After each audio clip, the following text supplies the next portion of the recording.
Hello friends, and welcome to tonight's beer review, which I am dubbing the Narwhal Take 2 review, aka the I had insomnia last night, so I am already feeling kind of buzzed from sleep deprivation and exhaustion.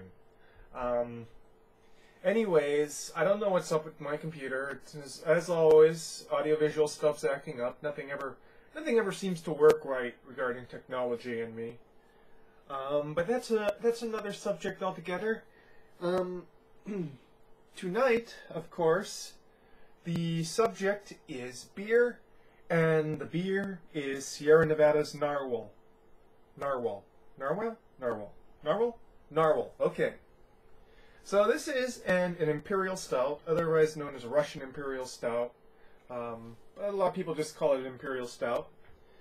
And it's 2014. They release this every year around winter time as part of their sort of special, more intense beers like Optimum and Bigfoot Barley Wine. And I'm not sure what the fourth one is. I know there's four altogether.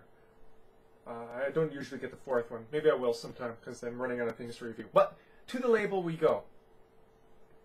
Inspired by the mysterious creature that dwells in the deepest Arctic seas, Narwhal Imperial Stout is midnight black and bold with notes of baker's cocoa and dark roasted coffee. This massive Imperial Stout is incredibly complex and explores the darkest depths of malt flavor. And it's certainly a pretty stiff one too at 10.2 ABV.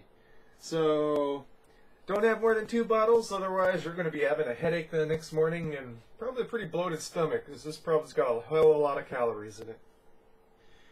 So you want to serve this at around 50 degrees. This is not yet 50 degrees. I only took it out of the refrigerator about 5 minutes ago.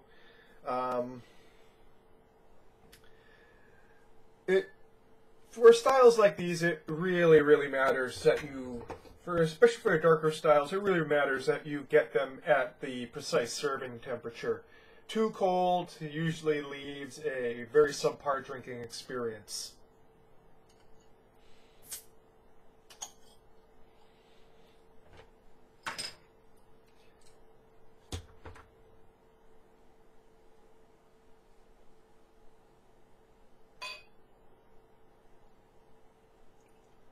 Oh, look at that stuff pouring out. Thick and dark like soy sauce or used motor oil, eh?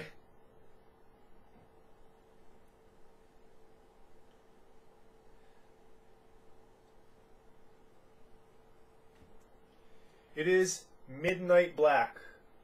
No light gets through except on the very bottom thinnest part of the glass, and even there it's very dark brown. The head itself is a medium brown, sort of like brown bread colored. It's a very dark colored head. Not too thick, a little bit on the frothy side.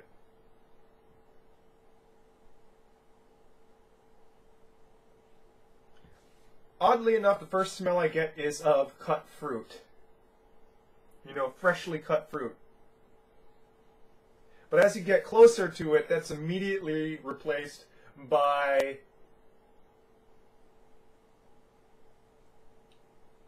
brewing coffee smells.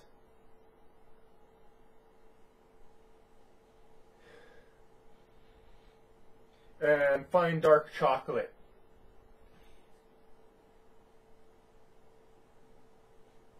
It's rather funny how sharp and yet ephemeral that smell of fruit is. And it's not even like, I wouldn't even say it's like a candy fruit smell. It's kind of what you expect. It's really like someone's been cutting fruit on a cutting board, and that's the kind of smell that you have there.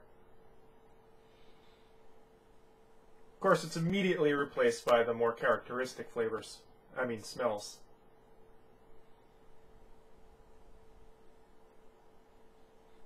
Oddly enough, it's not very roasty smelling. The coffee smell is more of a brewing coffee as opposed to that sort of earthier drip espresso.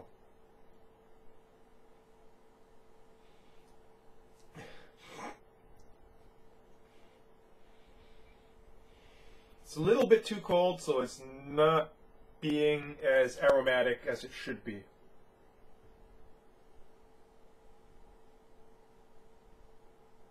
I'd imagine as it warms up, the coffee and chocolate elements would be much more prominent in the bouquet.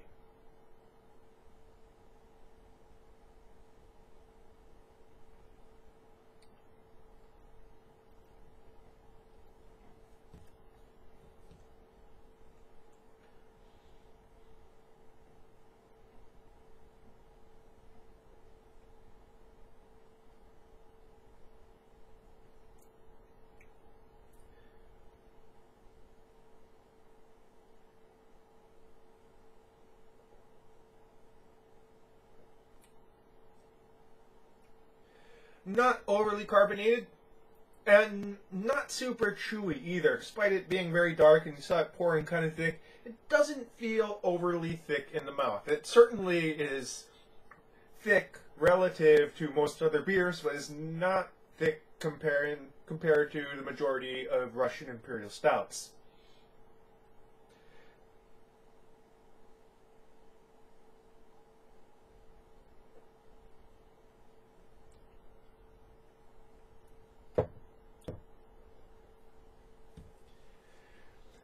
The immediate taste is sweet and bitter. It really feels as if you are taking a sip of a rich, dark chocolate cocoa.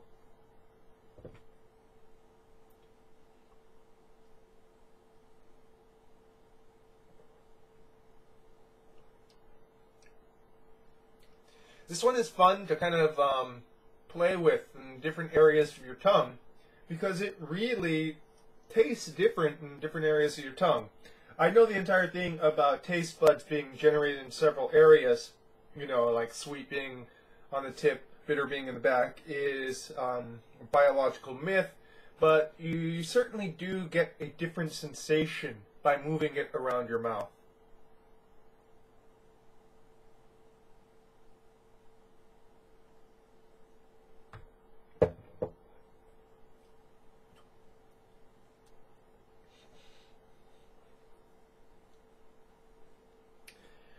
After that immediate hit of dark chocolate sweetness, the more roasty elements kind of come out. You kind of get that sort of coffee flavor, espresso flavor that of the dark roasted malts that asserts itself and kind of lingers in the finish.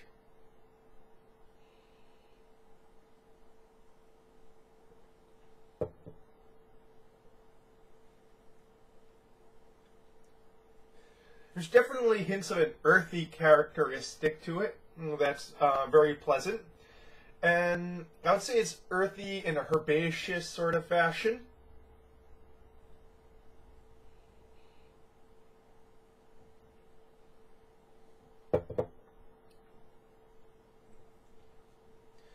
Hints of black licorice, or possibly anise. It's a little bit more aromatic than I would consider black licorice would be. So it's kind of straddling that borderline in between licorice and anise. Of course, this is a sort of a side note. It's underneath that chocolate and coffee element.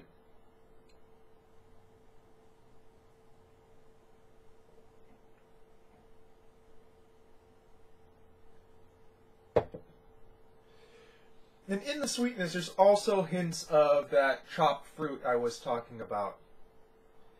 But really, the sweetness more plays into the chocolate notes.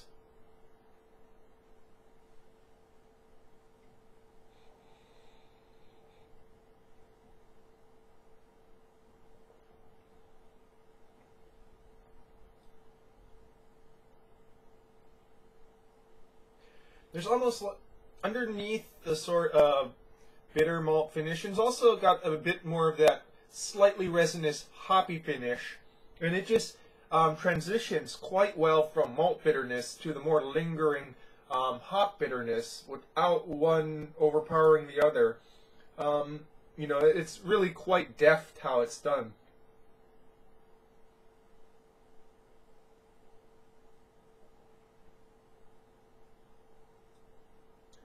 But in that finish, there's also slight hints and notes of cola.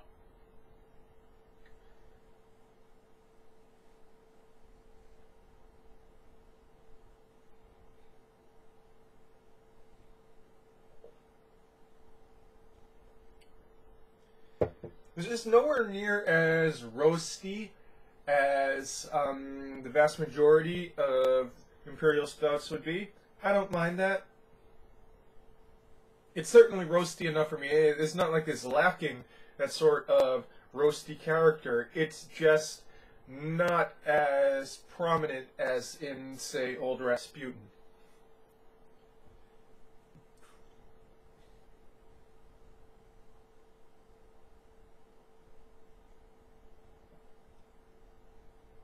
Unfortunately, it doesn't seem to leave much in the way of lacing, but that's okay. I'm certainly feeling the strength in my head right now, but there's not any booziness in the taste, which is quite good. You don't really want booziness in, that stout characteristic. Booziness tends to go... I tend to find booziness a bit more pleasant in IPAs. I don't find it in total off note like some people do, but I find booziness to be kind of an off note in stouts. Okay, so, what was I going to talk about? I was going to talk about something. I've already had too much to drink, as you can probably see.